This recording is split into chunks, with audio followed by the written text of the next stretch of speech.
It's the sound of ideas from 90.3 WCPN Idea Stream. I'm Mike McIntyre. Good morning. Thank you so much for joining us. There's an epidemic of youth violence in Cleveland where easy access to guns and the willingness to use them has deadly consequences. And it appears many young people are conditioned to the violence around them. It's the new normal.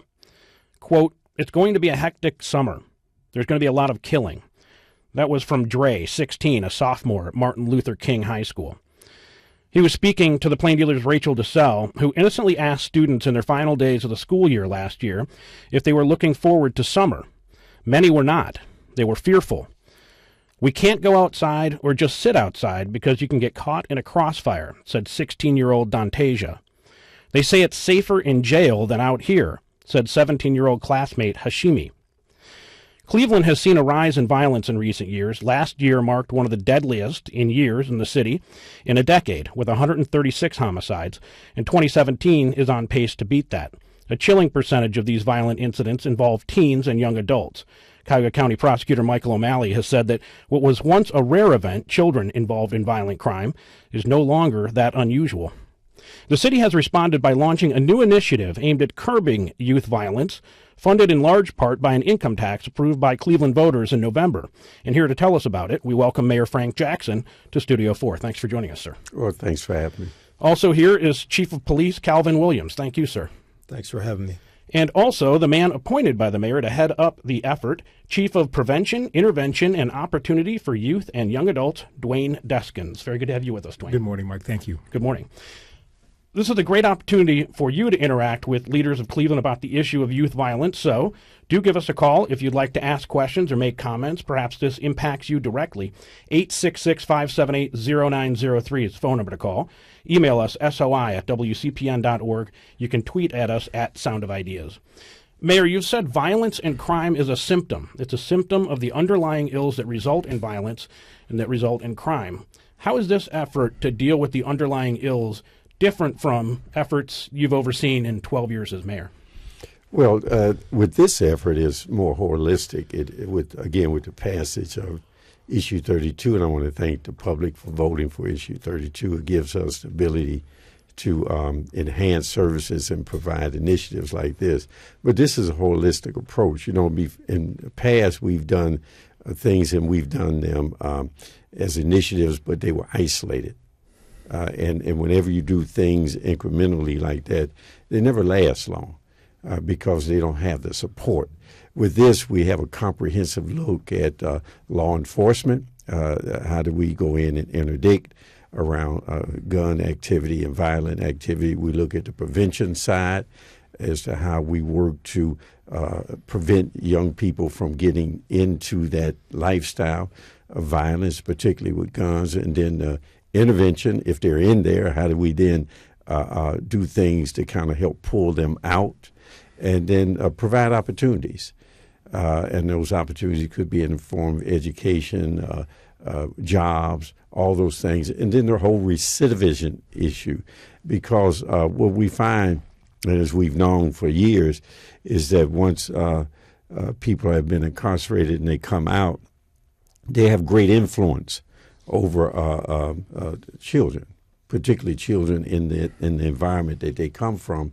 And so we want to help them to be part of the solution rather than perpetuating the problem. What's different now is the way that it's coordinated, because as I understand it, the idea that there needs to be a holistic approach isn't a new one. That's something you might have seen a dozen years ago, 10 years ago, 8 years ago. What's different now is the funding behind it? No, the fund is we're doing it. Okay. And the funding helps you do it. There's nothing new under the sun. And so ideals are ideals, and there's no new ideal. There's really the execution of those ideals. So with the funding that we have available now, and the hiring of Mr. Deskins, now we can have someone who can coordinate from our end. And then we've always worked in partnership with social service agencies, intervention agencies, law enforcement agencies. So now we have the ability to bring all that together in a way that we're going to measure impact. Dwayne Deskins, let's talk a little bit about some of the highlights. The mayor touched on a bit of them, opportunities and interdiction and all of those things coming together. Opportunities-wise, summer jobs and extended hours at the rec centers, more programming at those places as well. Talk about some of the other highlights that the plan puts together and how it might help. Well, thank you, Mike. By way of background, the mayor has set out, I think it's really a tremendous public health model of addressing youth violence to make an enduring and sustained reduction. The things you touched on are part of the opportunities we're trying to drive the wheel forward and drive violence down. We have to provide more opportunities for our young people if we're expecting better outcomes. You can't have Bentleyville opportunities and you can expect, therefore, Bentleyville outcomes. But here we're trying to get Bentleyville outcomes without providing the opportunities. And the mayor and the voters have really pushed hard to make this a reality for our young people. So we have more rec centers open than we have ever had. We have opportunities to address the issues that plague our young people. Sometimes it's hyperaggression, so we have things to try and relax them and calm them down with yoga and mindfulness, all documented and well researched. We have opportunities for engaging in peer reduction. Peer is one of the biggest drivers of violence, and we have things that will reduce that in our near peer life skills projects. We have things to help improve young people's sense of accomplishment. Often they feel helpless, and we have that in numerous ways, including theater as well as in chess. But we've tried to take the mayor's direction, that is to add in, to fill the gaps where their existing programming has not been sufficient, and then to try to leverage resources using our philanthropic, business, and community assets and resources and stakeholders. And we were able to get over $1.1 million in leveraged resources for the benefit of our young people. I'm not sure it's an epidemic, Mike. The opiate crisis is an epidemic when it doubles in a year and has no end in sight. What we see is 6 decades of disinvestment and isolation in our communities, and our young people are working hard to try to leverage that and to try to stay on the right path. And the point is, juvenile offenses have actually gone down, not up. So contrary to the opiate epidemic. And yet at the same time, they face real challenges. And I think the mayor and the police chief I know are trying to give everybody, a young person, an opportunity to try to get the opportunities that will change their lives, that will drive down the violence by driving up opportunity. Chief Williams, I've heard some say, when they hear of yoga and mindfulness and ice cream trucks that are going to be deployed in order to improve the relationship between police and young people, police would be manning that ice cream truck, that yoga or an ice cream truck wouldn't help when there are 2 cars racing down Kinsman Avenue shooting at each other, and kids being killed and innocent bystanders as well. So what about the role of traditional policing in this as well, getting guns out of the hands of young people or somehow interceding in their obtaining them? Yes. Well, as the mayor stated, part of the issue in the past is that we didn't have that holistic approach. We now have a holistic approach to answering violent crime in the city. And, we've put within the Division of Police our new NICE unit, our Neighborhood Impact Community Engagement Unit, which is specifically geared towards the reduction of violent crime. And if you look at our stats compared to last year, we have reduced some violent crime. Our felonious assault shootings are down about 24% compared to the same time period last year, also compared to the same time period in 2015.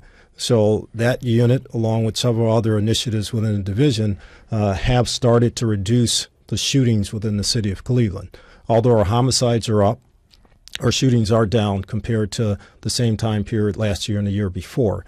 But don't discount the ice cream trucks and the yoga and the mindfulness because my officers are doing the same thing. We're doing yoga. We're doing mindfulness. Our officers are out there passing out ice cream. And you have to start at a level below the violence in order to stop the violence in the future. You have to start with our younger kids because those are the ones that gravitate towards violence once they become of age. So we target our young kids. We make sure that they know that they're loved, they're cared for, and they have a place in this society.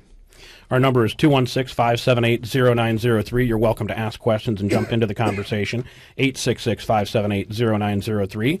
We have Police Chief Calvin Williams with us. We have Dwayne Deskins, who's heading up the youth violence prevention effort, and we have Mayor Frank Jackson with us as well. Before we take calls, Mayor, I wanted to ask you, you've said, and here's a quote from you, "A great city is not measured by bricks and mortar. It's measured by people and the condition of the people." That's right. Given that as the definition, is Cleveland a great city? No. No, Cleveland's not a great. Cleveland is a successful city. Cleveland has had a lot of success, particularly in the last 7 or 8 years since the Great Recession. So we've been very successful, and those things can be measured. But we're not a great city because we have not fully incorporated everyone into our quality of life and our prosperity. And that quality of life is part of what we're dealing with here in terms of public safety. But let me point out something to you. Sure. People get caught up in the either-or conversation. And every time we do that we always miss the point. This is not Mayberry. This is an urban center. And the Cleveland police are just don't do ice cream trucks, and we just don't do mindfulness and yoga and chess and things like that. This is serious stuff going on in the street, and we handle that seriously, and we handle it very aggressively. We just make sure we do it in a constitutional way, and if there's force need to be used, we do it in an appropriate way and not excessively. But at the same time, there are so many of our children who are trying to do right in spite of. And we owe them an obligation and duty to protect them and allow them to grow. And so, yes, we're dealing with the intervention side, the prevention side, we're dealing with opportunity side. But this is a holistic approach. And if I can give you a quick example, Sure. if you don't mind. That'd be great. In many of our communities, like the one I live in Central, you work hard all day. Parents and family members work hard all day to talk to their kids and their grandkids about what to do, what not to do, what's right and wrong. And it works well in the home. But once they leave the threshold of that house, then the world takes them. And that world is in contradiction to many times to all of what is being taught in the house. You go to other communities, however, and what is taught in that house is reinforced outside the thresholds of the house. So in that dynamic, there's a different methodology of dealing with kids, a different methodology of how do you measure things. But in the reality of many of the neighborhoods of the city of Cleveland, we deal with it in a way that really talks about how do we bring the forces to bear as a community on the support of children and to ensure that that child is supported outside the threshold of that house or outside a pew of a church. And that becomes the biggest challenge that we have. And so I don't want people to think this is an either-or proposition. This is a very dynamic situation that moves constantly and very fluidly. But there's some basics. So that's why we're not a great city. We're a very successful city. But we're not a great city because everyone is still not participating in the quality of life and the prosperity that we create. Let's take some phone calls. Khadija is now calling in from the east side. Khadija, welcome. Thank you for taking my call this morning. How are you today? Very good. Thank you for calling. What's on your mind? Yes, I'm from the east side, and I'm calling the mayor and Chief Williams to ask about the number one national expert in Cleveland that's been fired by unqualified Sharina Cloud, and what's going to be done about it. I get the question again. Yeah, so the question is what specifically? Yeah. Yes, Khalid Samad. Oh, the number one firing of national- Khalid Samad by, okay. Oh, I see. Okay, so you're talking about the Peacemakers Alliance. Maybe we can talk about that generally, but specifically you want to know about that person's firing? Yes, I would like to know about what is going to be done about it. He started the initiative Okay. 2005. Right. Okay, so perhaps we can get a quick answer to that, and then beyond the personnel issues, perhaps about the Peacemakers Well, the Alliance. Peacemakers Alliance is really an extension of the Boys and Girls Club. They're separate from us. We do fund them, and part of that funding is their street outreach workers, but they don't work for the city of Cleveland. So what happens internally to that is not really controlled by the city of Cleveland, either myself, the chief, or Mr. Deskin. But Khalid Samad does great work, and I've worked with him in the past, a long time ago before I became a councilman in the 80s with Omar Ali Bey. And so he's done great work. And so what the issues are internally within the Peacemakers is something that I'm not fully aware of, but I do know he was fired. Dwayne, I wanted to ask about that. The Peacemakers were, in general, violence interrupters. It'll be going into hospitals where there might be a shooting victim and try to prevent a retaliation situation. Other cases where there might be people in neighborhoods. How important, as a part of this holistic plan, is the idea of violence interrupters? It's very important. I didn't want to make it sound like my first comments that we're just about those kind of prevention pieces, but we're also about the intervention pieces. We meet every week with our violence interrupters and our peacemakers and law enforcement, and we review violent crimes and homicides with the goal of trying to make sure that we can actually stop them and to try to make some changes within the community, consistent with what the mayor's observation was, to try to change the individual, the community, and those families where violence is prevalent. Again, like a contagion, that we can actually stop this, and that's what the data shows. And that's why we've been working so closely together with law enforcement, with the peacemakers and others, to see if we can make a sustainable effort, not just simply a short-term effort. Chief Williams, how does that work with folks who are violence interrupters and the police themselves? Is there a close relationship there? And are the police themselves to be violence interrupters? Well, the relationship is getting better, definitely. But they provide a service that is definitely needed in making sure that we get a handle on violence. Police officers aren't always the people that victims want to talk to. So in between police officers and getting that information to us are the violence interrupters and other people within our community that can speak to those populations and get us the information so that we can interrupt that retaliation. Let's take a quick break here, and we're going to come back and start taking some more phone calls. And you can line up to join the conversation at 866-578-0903 or send email to soi@wcpn.org.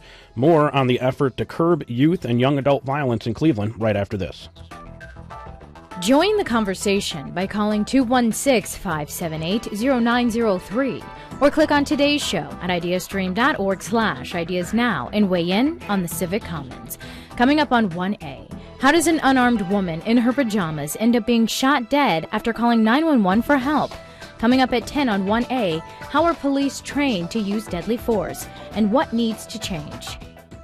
Support for 90.3 comes from Better Together Solar. In July, Cleveland gets at least 70 minutes more sun a day than Miami. Better Together Solar can work to build solar energy solutions that will turn that daylight into savings for home or business. More at bt.solar.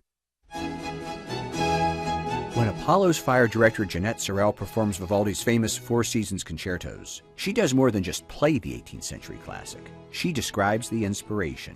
Yeah, I mean, everybody was saying, like, oh my God, I never realized that I didn't have any idea what this piece was about. This afternoon at 12:33, Sorrell shares some of the musical secrets she's discovered up the sleeve of Italy's greatest Baroque composer on 90.3's Here and Now, featuring the sound of applause.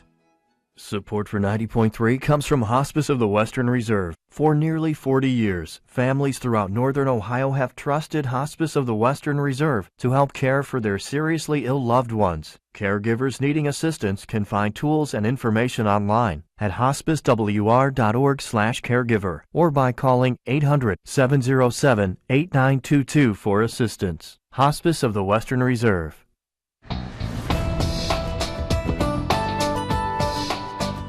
You are back with the Sound of Ideas from 90.3 just after 9:27 a.m. This morning we're discussing Cleveland's new strategy for curbing violence among youth and young adults. Part of the plan is to intervene in high-crime areas, increase community policing presence, employ violence interrupters, provide recreational and job opportunities for youth, even have police man the ice cream truck. The city is pouring millions into its anti-violence effort among youth and young adults. It kicked off in January, and it's progressing as we speak. And with me in studio to continue talking about that, we have Mayor Frank Jackson. We have the Chief of Police in the City of Cleveland, Calvin Williams, and at the helm of the new initiative, Chief Dwayne Deskins. You can join our conversation at 866-578-0903.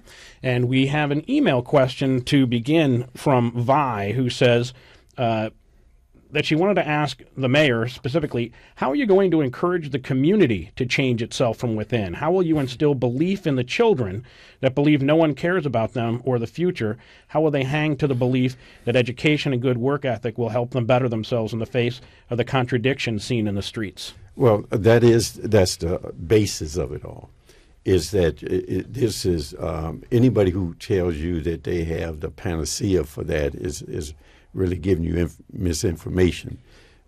This is, as I said, a holistic approach. There are many things that we're doing outside of this initiative that were other initiatives that I began in order to impact, and this initiative is building off those. For instance, school reform.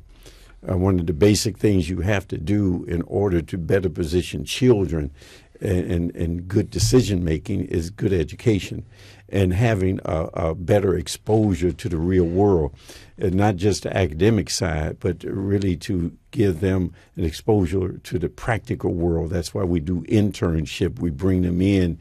We educate them academically. We educate them through experience. We educate them through career choices, those kind of things. Then we look at how do we bring young people into saying that if I do this and this and this, then I will achieve that.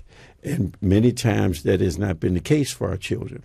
They've jumped the hurdles, they've through the hoops, and at the end of the day, they didn't get what they were said that they would get, but other kids did get it. So how do you not discourage and disappoint children that way? So we have to, as a community, own the success and failure of our children. Our corporate community has to be part of that, the educational side of the philanthropy, the government. So there's many things that we're doing to deal with the basic infrastructure of family and the basic infrastructure of community that has nothing to do with this initiative per se, but all of it comes together in a way that really goes to the point that the lady is raising.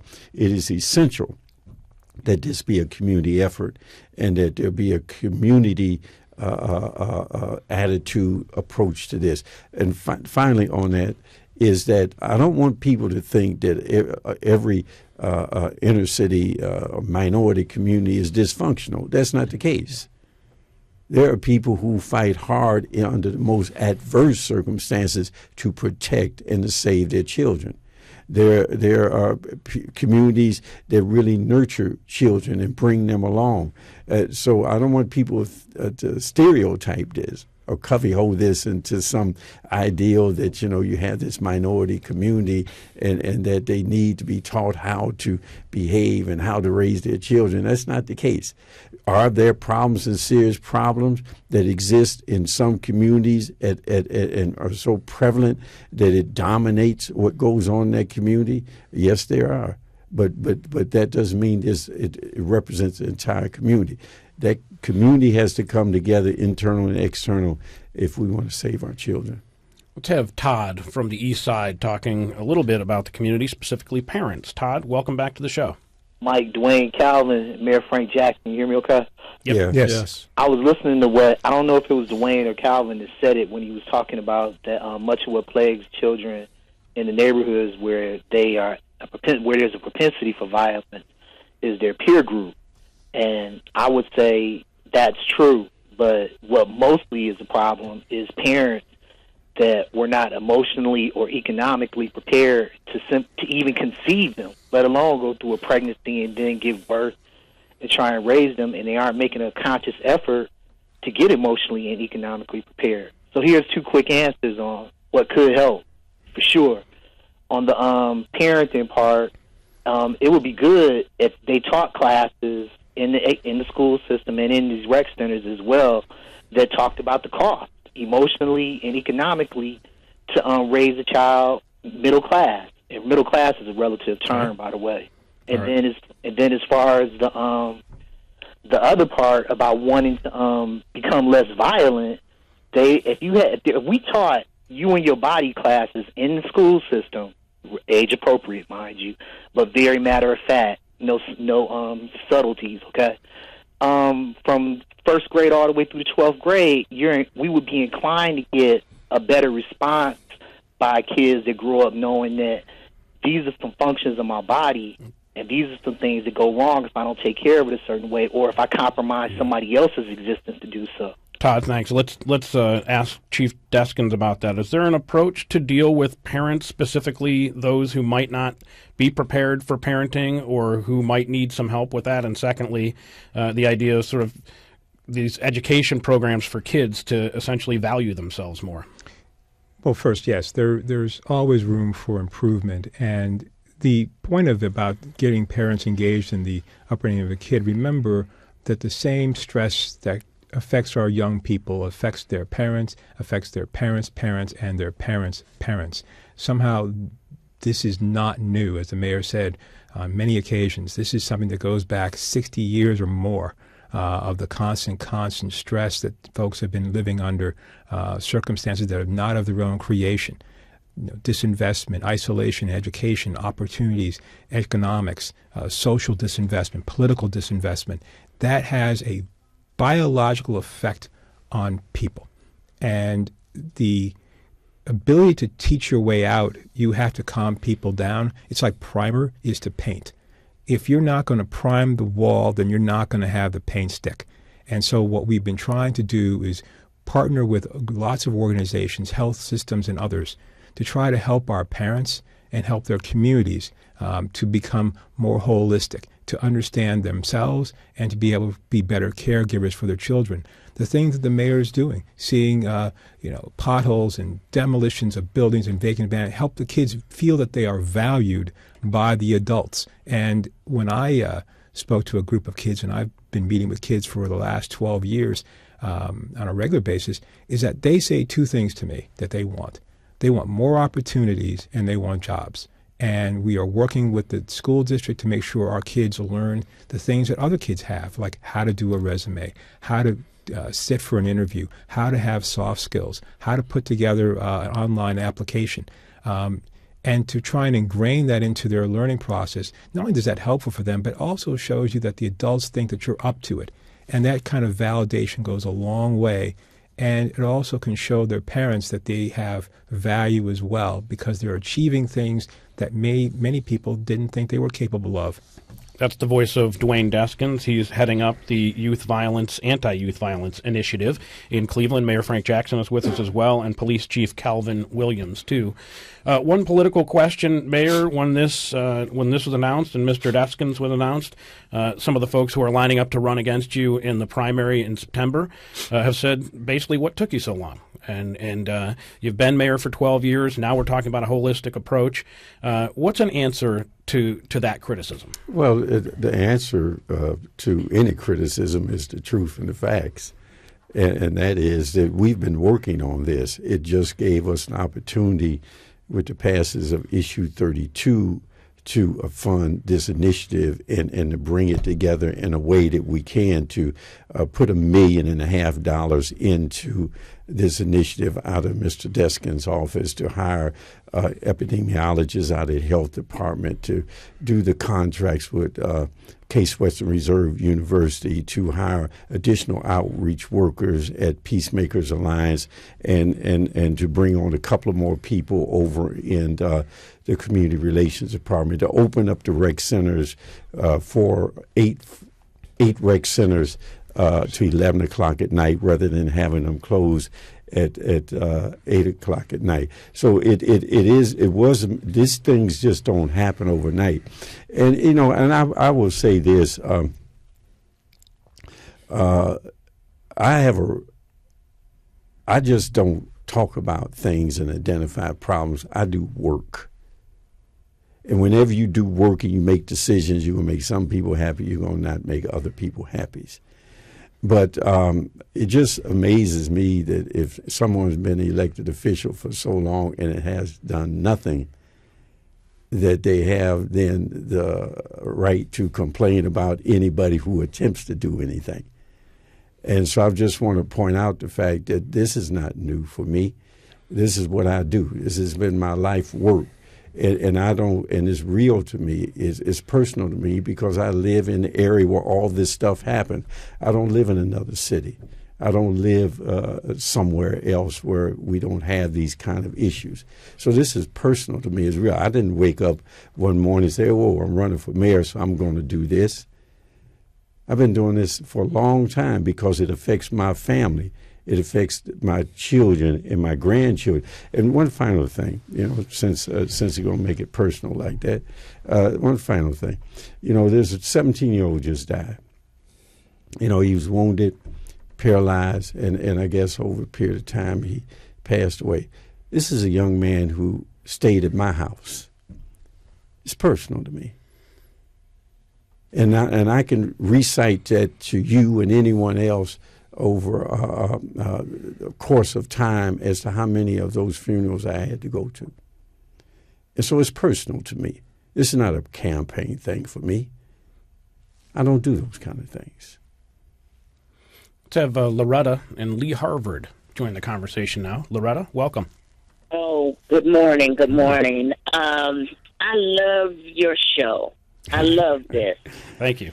That's a good comment. That there's an opportunity to engage the community, and I think we need more of this. They need to give you another hour. We'll put the request in. Thank you, Loretta. What's your question for our panel today?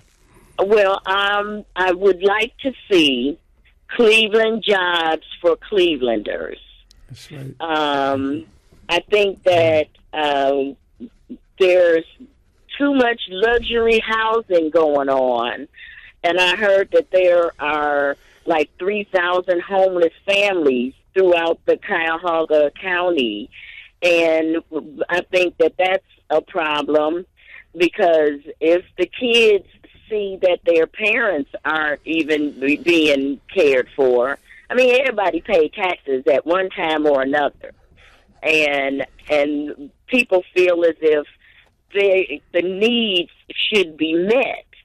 Now, I turned 60 last week, but I remember when my dad was pulled over by the police, and it was so disrespectful. And my dad sat there and he took it. Loretta, we've got to move on. Sorry to hear that, and really interesting points Loretta's bringing up. Okay. First, the idea of employing people, not just children. Well, see, this is when the young man was talking about having the ability to take care of your children, and having a family structure that's stable so you can provide for your own. This whole notion of being a great city, right?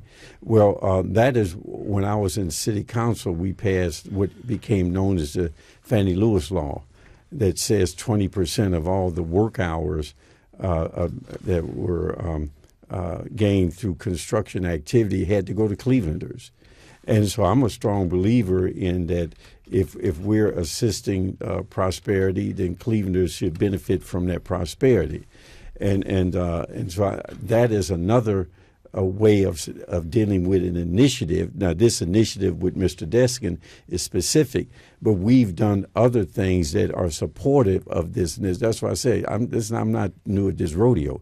We're doing this on a daily basis, whether it's education, whether it's job opportunity, whether it's wealth creation. And then in that, we deal with what the young man talks about is how do you create a family structure that is nurturing and purposeful in its direction of its children about its future.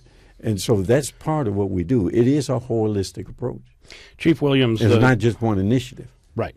Chief Williams, the point that Loretta brought up was a historical account of a police interaction with her father, but that exists today too. And I wonder about the police role, and we're in the midst of a consent decree and some reform as a result of that, in building up the relationship with the community so you don't have that, my father took it and what I witnessed was horrible behavior.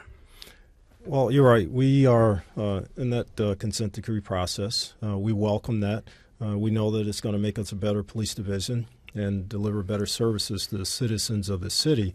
But, when I first became chief, I went out to all the roll calls and the units within the division, and I only require two things of the officers going forward, and that is professional and respectful service, period. If you're professional with the person and respectful to the young lady's point of her father, then we don't have a lot of the issues that we've had in the past. And I think for the most part, the Division of Police over the last 3.5, 4 years has become a lot more professional and definitely more respectful. I don't get a lot of those calls that I got in 2014 and 2017 about police officer misconduct or behavior, I should say. So anecdotally, it's getting better. I do believe it's getting a lot better. Our complaints, citizens' complaints against police officers has steadily went down over the last 6 years. And that's just, I think, a testament to the officers getting better training. We're hiring a better quality of officer, and we're holding those officers accountable to what the community demands. And the officers themselves know that a lot of our attitudes in the past have to change, and they're doing that. We are going to take our second break here. The mayor has an appointment and has been gracious to give us this much time, but he's got to run. We have so many phone calls on the line. I'd like to continue. Dwayne, can you stay with us for another 10 minutes or so as we take these phone calls? Sure. And Chief, can you stay as well? Yes. Okay, Mayor, thank you very much for your time this morning. I appreciate it. It's Mayor Frank Jackson. We're going to stay with Dwayne Deskins and Chief Calvin Williams as well and take your phone calls right after this break. It's the Sound of Ideas. I'm Mike McIntyre. Back in a minute. Join the conversation by calling 216-578-0903 or send an email to soi@wcpn.org. You can also join us on Facebook and Twitter. We're at Sound of Ideas. Coming up on tomorrow's show, there's a call out for more people to volunteer as court-appointed special advocates for children left behind because of the opioid crisis. Support for 90.3 comes from Thompson Hine, the business law firm, whose Smart Path approach to managing and delivering legal services provides clarity into planning, workflow, and costs. More information about the Smart Path approach is at thompsonhine.com.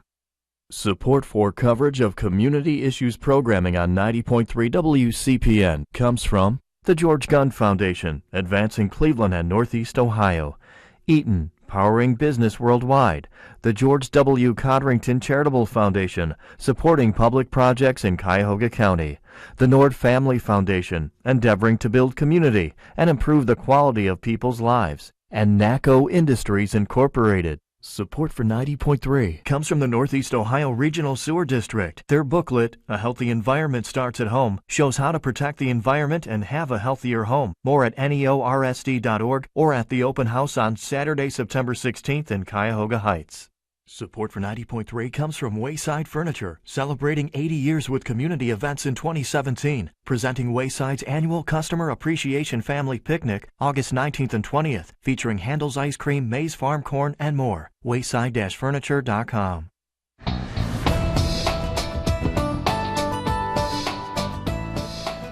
Welcome back to the Sound of Ideas. I'm Mike McIntyre. We had Mayor Frank Jackson with us for the first part of our show today, talking about the city's efforts to curb youth violence. The mayor has gone for an appointment, but remaining in our conversation is Chief of Police Calvin Williams, and the man appointed by the mayor to head up the effort, Chief of Prevention, Intervention, and Opportunity for Youth and Young Adults, Dwayne Deskins. And we're going to take your phone calls now.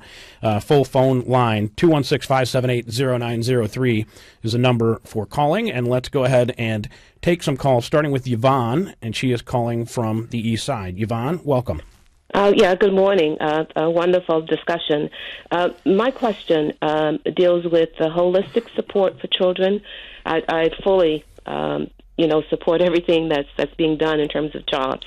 But what I'm thinking about is the crisis teams type of support for students that deal with trauma that's related to gun violence. example, we had the young man that just passed away. Mm-hmm. But what I don't hear is, and the crisis team will be at whatever school to support the students. All right, let's address that issue, and thank you for bringing it up, Yvonne. Starting with Chief Deskins, trauma counselors will be part of this, right? So this is one of the first questions I dealt with Yvonne when I first took this job, because I had the same question you did. And what I found out from the school district, Cleveland School District, is that they do have, for those kinds of instances, they have counselors, which was good. But my point, I think, and Yvonne, and the bigger point the mayor was making, is that structural violence still exists every day for our kids. Okay? So even when there's not a shooting, even when there's not a robbery or other kinds of violent crime, the science says that they are subject to trauma every day, and it's structural violence, that economic, that the housing, the insecurity of where I'm going to be and where I'm going to stay and what I'm going to have to eat, and all of those issues are with them every day. Chronic stress. It's toxic and chronic. And my concern was, Yvonne, is that we need to be attentive to that every day, because these kids are in a unique situation by virtue of birth. And we cannot let that be the thing that determines their fate, when we as adults know, and the science tells us, that we see it all around us, from infant mortality to lost years in terms of life expectancy, and now when the recent science says that 40% chance of dementia. It's all around us. And if we don't address the larger health issues and not simply just the violence issues, then we cannot expect to achieve a different outcome. Look, I've been a prosecutor since 1982, and I have seen every permutation of tough on crime there is. And here we are in 2017. My sense is, if it worked, we wouldn't even be having this conversation. If what the mayor proposes is the right alternative, we have a way of moving forward.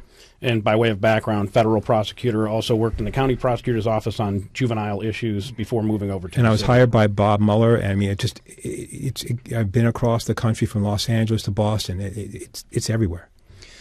Chief Williams, on the day the mayor announced his initiative, Glenville football players hit the turf as gunfire broke out around their practice field. No one called 911. You heard the comments at the beginning of this program as well from students at Martin Luther King Junior High School, which is in your neighborhood. When you hear that, is that in some ways a neighborhoods being resigned to this being part of the status quo? And when you hear children that are saying, I'm not sure I can go out and play in my neighborhood because I think I might get shot, how does that crystallize the problem we're talking about? Your neighborhood. Yeah, a lot of the neighborhoods of the city of Cleveland.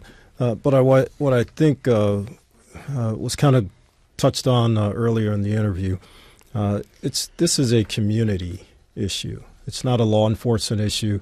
It's not a political issue. It's not a social service issue. It's a community issue. And those shots that were heard around the Glenville practice, adults heard those shots just like kids did. Mm-hmm.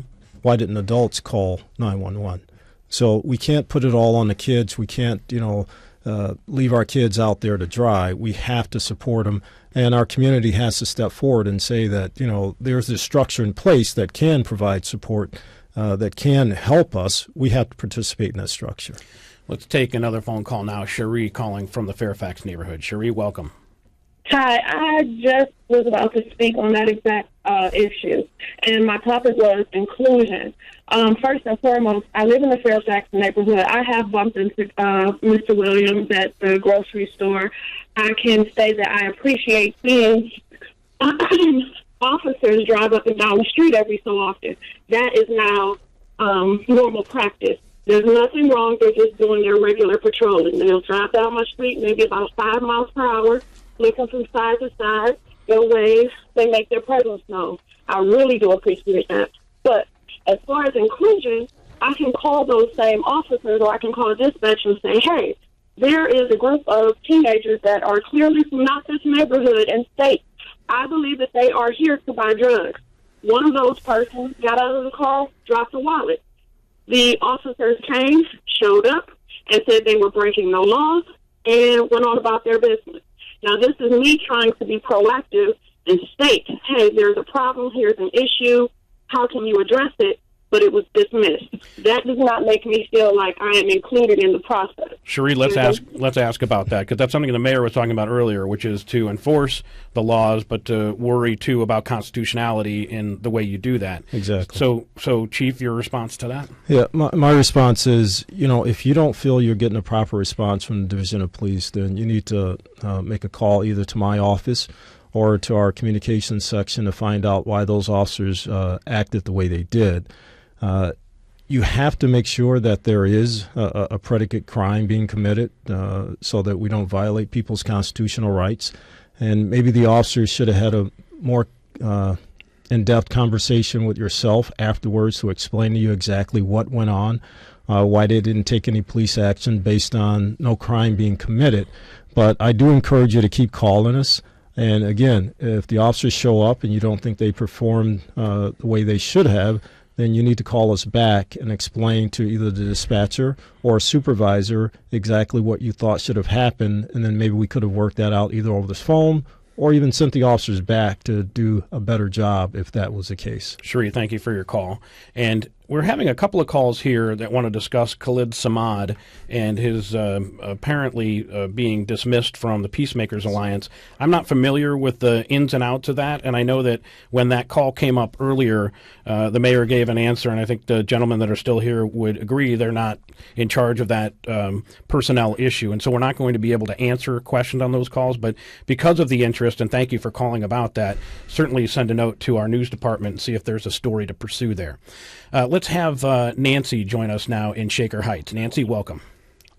Oh, hi. Good morning. Yeah, I'm very concerned about the lack of jobs. I'm a retired teacher, and I know education is extremely important. But the problem is a lot of college graduates don't have jobs. So when you look in the inner city, I think about East Cleveland when they had GE and there were a lot of people working. We didn't have a lot of the problems. So some of this is driven by lack of opportunity and lack of adequate living wage jobs. Are there any, I know the mayor's gone, but are there any specific initiatives that are going on that are about job creation for the inner city? Sure. Yes. Well, Chief, I don't Chief know if Williams? people realize this, but about a month and a half ago, the mayor created a job match where about a week or so they went to several recreation centers throughout the city of Cleveland where there were employers, including the city of Cleveland, and employers from all over Northeast Ohio, and they matched about 1,300 people with jobs. And about 300 of those jobs were at the Cleveland Clinic, which is right in the middle of a lot of the neighborhoods in the city of Cleveland. And there are jobs available. I think we just have to do a better job of connecting people with those opportunities and making sure people understand the qualifications, because the mayor has done that. I think they're going to do another one later on this year. But, the city is pushing people into jobs that are out there open and available for folks. Dwayne? And Mike, we had a 40% increase in youth jobs this year over last year. So that was just in the course of like 4 months. And so we're going to hopefully see more of these kinds of things. So we are with Nancy that, we've got to increase the number of jobs available to young people, because at the end of the day, isn't that why they're going to be going to school? And they need to believe that if they do the hard work, that there will be something at the end for them in terms of employment. And Yeah. can I, Yes, if sir. I could jump in, the police division is hiring, as well as our fire and our EMS division. So the City of Cleveland's Department of Public Safety is hiring. We've been looking for people for the last 3 or 4 months, and we'll continue to do that. Right now, I have about 100 openings in the Cleveland Police Division. They have openings in the Fire Division, in EMS, and the House of Corrections. So there are jobs available, definitely within the city. We just need people to go on the city's website and look for our job match and apply for a job. Let's wrap it up with this question and a tweet from W. Matthew Wilson, who asks, are there cities that have overcome the kinds of gang and youth violence problems that Cleveland faces? Is this a solvable problem? I know you've probably looked at best practices. I know the Plain Dealer, in doing a series of stories about youth violence, looked into Baltimore and some other places where there has been success. Dwayne, have you seen it work, and will it work? So there are lots of folks who talk about New York or Los Angeles and what they've done. Well, let's just be honest. More than half of our kids live in poverty, and 30% or so of their kids do. And in New York, there's some whole places where there are no kids who live in poverty. Pittsburgh, same thing, 30% poverty. We're at 54, and there's some neighborhoods in our city where it's 80% of the kids live in poverty. So we have our work cut out of it. It didn't happen overnight. It's not going to get fixed overnight. But the point is, I think we're trying to drive home is that the mayor has a vision based in science and data and research, and we have got Cleveland Case Western Reserve to help us with this analysis that shows a way forward in terms of promising practices. Everything we've put on the deck for young people this summer, from jobs through activities, have all been based in science and research and proven. Let me just say this much. In the late 2000s, we got our homicide rate down 40% and kept it down. I think that the potential to do that is here again, and the goal is to sustain it. Mayor mentioned before he left Case Western Reserve University's involvement. They'll be doing data analysis of this to see if the program is working. So when people have questions about the efficacy, we're going to have answers at, I think, the 3-month, 6-month, and 1-year mark. So we'll have some data to look at, too. And I hope you folks will come back and talk with us about how things are going. Thanks both for being here. Absolutely. Thank you. Dwayne Deskins, as well as Chief Calvin Williams. And if you'd like to get the last word on the topic today, give us a call at 216-916-6397 and leave us a voicemail. Perhaps we'll play that on the air tomorrow, or you can send us an email, soi@wcpn.org. I'm Mike McIntyre. Thank you so much for listening, and we'll talk to you again tomorrow. Support for 90.3 is provided by Akron Children's Hospital. From regular checkups to specialty services, Akron Children's provides medical treatment specifically for babies, children, and teens. More information at akronchildrens.org. Support for 90.3 comes from We Can Code It, helping employers fill tech shortage gaps with software development training. Support for employee training is available through Cuyahoga County's Skill Up program. More information at wecancodeit.org. Support for WCPN is provided by Levin Furniture, with 7 showrooms in Northeast Ohio featuring solid wood Amish furniture made locally and cooperatives throughout Ohio. Levin's, furnishing homes since 1920. More at levinfurniture.com. Support for 90.3 comes from the business law firm Thompson Hine.